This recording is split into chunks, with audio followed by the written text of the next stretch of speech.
Good evening students. Today I am going to teach circular convolution in frequency domain. It is a continuation of previous video. See, the circular convolution in frequency domain is also called modulation property. Is also called modulation property. We can also call this as modulation property. We can go with the statement.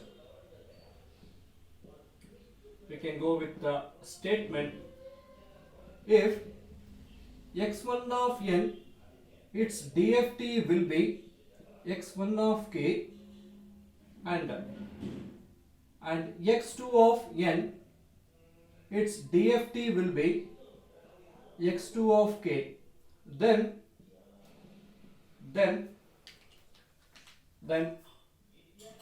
x1 of n multiplication x2 of n, its DFT will be 1 by n within the bracket x1 of k circular convolution x2 of k. We should prove this one. If I multiply two time domain sequences, okay, its DFT will be circular convolution of two DFTs multiplied by a factor of 1 by n. This we need to prove it. So next we can move to proof.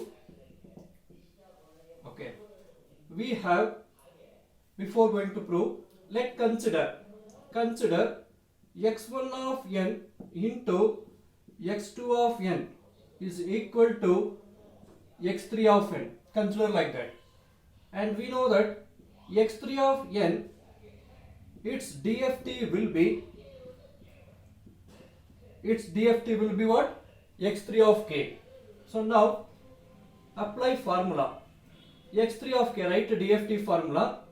So what is DFT formula? Summation n equals to 0 to n minus 1 into x3 of n e to the power of minus j 2 pi e to the power of minus j 2 pi kn by n. So now substitute x3 of n. What is x3 of n? This equation x1 of n into x2 of n, that you substitute here. So summation n equals to 0 to n minus 1. What is x3 of n? x1 of n into x2 of n within the bracket e power minus j 2 pi kn by n. So now what I am going to write means, I am going to write, this is time domain sequences. I am writing IDFT formula for x of n for both the inputs. For both this x1 of and x2 of n, I am writing IDFT formula. So how it will be look like that? How it will going to look? We can write like this. Summation n equals to 0 to n minus 1 within the bracket. Now I am writing IDFT formula for this by taking one variable. So 1 by n summation m is equal to 0 to n minus 1 into x1 of m e to the power of j 2 pi m into n by n. This is IDFT formula for first sequence x1 of n. I written IDFT formula with variable m. Next, similarly, another one. Again write IDFT formula 1 by n. Now take another variable l is equal to 0 to n minus 1 into x2 of l e to the power of j 2 pi l into n by n. So what about this one? x2 of n formula is this one, IDFT formula written. What is left now? E to the power of minus j 2 pi kn by n, e to the power of minus j 2 pi kn by n. Next, further we can write x3 of k is equal to, now changing the order of summation. Okay, what I am going to write, 1 by n. You should write here, changing the order of summation and arranging the exponential term. Like that you write one sentence here. So m equals to 0 to n minus 1 into x1 of m, and again again write this factor 1 by n summation L is equal to 0 to n minus 1 into x2 of L. Okay, now write this summation n is equal to 0 to n minus 1. Now take common factor e power j 2 pi n by n, e power j 2 pi n by n, e power j 2 pi n by n. So I am taking common factor e to the power of minus j 2 pi n by n. This is the common factor I am going to take in these three terms. Okay. Now I need to get first term. Okay, what is first term? We have plus m is there. Here minus j is there. What I am going to write for that? I am going to write minus m. See, this into this you multiply, you will get this term. Okay, it is clear. Next, e power j 2 pi l n by n. You should get what? Plus l you should get. You should get plus l. So therefore, I am going to write minus l here. Now multiply this into this, you will get this term. Next, at last, I need to get this term, that is e power minus j pi n by n. Okay, pi n by n. What is left here? X of k. What is left here? We got, so k is going to be left. Next, further, now put what we done in the previous derivation. I am following the same procedure. So put minus m minus l plus k equals to pn. This term is there now. You put that term as pn. Okay, now from this you write equation for l. Then l will becomes minus pn minus m plus k. So take minus l outside, it become plus l, and put pn inside, it become minus pn. So now take p is equal to, okay, put p is equal to minus 1. If I put p is equal to minus 1, what happened? Already minus is there. Minus of minus 1 what? You will get plus 1. So therefore you will get n minus m plus k. So this is L value. This is what? L value. Now substitute this L value here. Substitute L value here. Replace L by this equation. And again replace L here also. By replacing L here, then simplification, you will get results. See, whenever you substitute L is equal to n minus m plus k, then this limits does not have any importance. Okay, because L itself, this one, n minus m plus k. So if it is not substituting means, then you should retain this limit. Limit L varies from 0 to n minus 1. Okay, got it? When you substituted entire L by this equation, then this limit does not have any importance. So pause the video and copy down.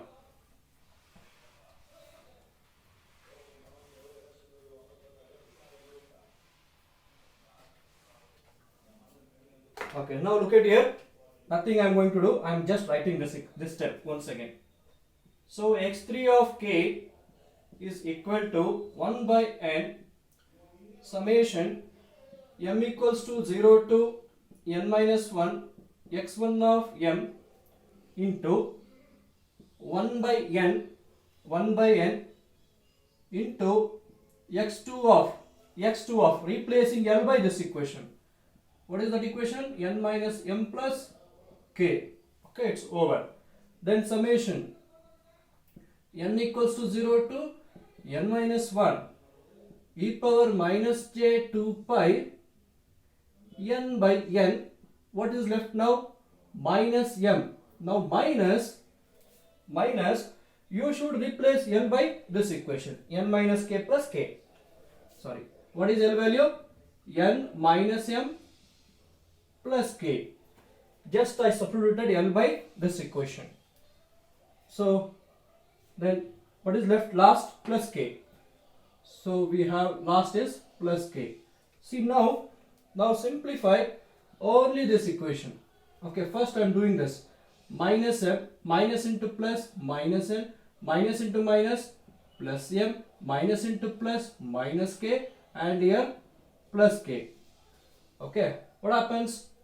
Minus k plus k minus m plus m get cancelled. What is left here? E to the power of minus j 2 pi small n by capital N. Small n by capital N. So from this entire term, what we got? Only minus n. Okay. So therefore, e power minus j 2 pi n into n by, which n we got? Minus n. So you write that minus n divided by n. Minus into minus what? Plus. E to the power of j 2 pi n into n by n you will get. Now this n will get cancelled. What is left now? E to the power of j 2 pi n. Okay. E to the power of j 2 pi n. Put n is equal to any integer, discrete integers, 0, 1, 2 like that. Put any value and you will get that value 1. You will get that entire term as 1. So what you can conclude? This whole thing, this entire thing will become what? 1. So that I am going to rewrite once again. x3 of k is equal to 1 by n summation m equals to 0 to n minus 1 x1 of m into 1 by n x2 of n minus m plus k into summation n equals to 0 to n minus 1 into 1. This entire term will become what? 1. Next, again we have formula. Okay, summation n equals to 0 to n minus 1 into 1. This becomes, okay, this n minus 1 is upper limit and this small n equals to 0. It is lower limit. What is the formula says? Upper limit minus lower limit plus 1. What is upper limit? N minus 1. Minus what is lower limit? 0 plus 1. So n minus 1 minus 0 plus 1. So now minus 1 plus 1 get cancelled. What we got? Only n. So now this entire term will become what? N. So therefore x3 of k equals to 1 by n summation m equals to 0 to n minus 1 x1 of m into 1 by n x2 of n minus m plus k. Now what this entire term will become?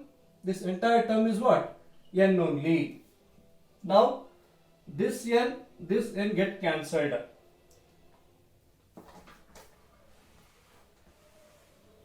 So now those two n's will get cancelled. Now write remaining one. x3 of k is equal to 1 by n summation m equals to 0 to n minus 1 x1 of m. Now x2 of, I am taking this n value outside the bracket to get the truncated value. So therefore I can write x2 double bracket of k minus m truncate n. This I can write it. Okay.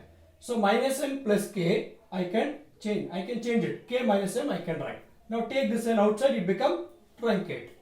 So now using convolution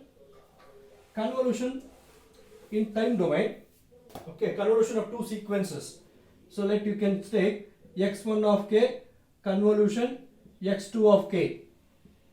x1 of k convolution x2 of k means you can write summation k equals to 0 to n minus 1 x1 of k into x2 of n minus k. Okay, sorry, summation n equals to 0 to n minus 1. If it is convoluted, then we can write like this. If it is circular convolution, then you write truncated value. Okay, now that is in this same form. Okay, got it? Fine. So hence we can write x3 of k will become 1 by n within the bracket x1 of k circular convolution x2 of k. Okay, what is x3 of k? IDFT of this x3 of n. What we taken x3 of n? x1 of n into x2 of n. So left side will be x1 of n into x2 of n. Its DFT will be, circular convolution frequency domain will be 1 by n times of x1 of k circular convolution x2 of k. So hence proved. Okay, hence proved. See, this factor we can represent like this. Whenever we have truncate, you can write circular convolution. If truncate n is not there, then you write only circular symbol. Okay, circular convolution symbol. Okay, got it? Okay, fine. So thank you. One more property is there. That is last property is Parseval's theorem. That I will do it in. We are going to upload in next videos. Okay. Please like the video, share the video, subscribe it, and share to your friends. See, before sharing to your friends, one thing I noted. So whenever you attend classes in college, you are going to listen the lecture. Okay, you are seeing the faculty, fully concentration. Continuous 1 hour you are concentrating the faculty and you are writing some notes. That gives some quite understanding. In the same manner, once I upload the video, you see the entire video. Okay, without forwarding, you see the entire video, then you get to understand. See only 2 times. First time you see completely, next time you copy down whatever I explained in the video in your notebooks. Okay, thank you.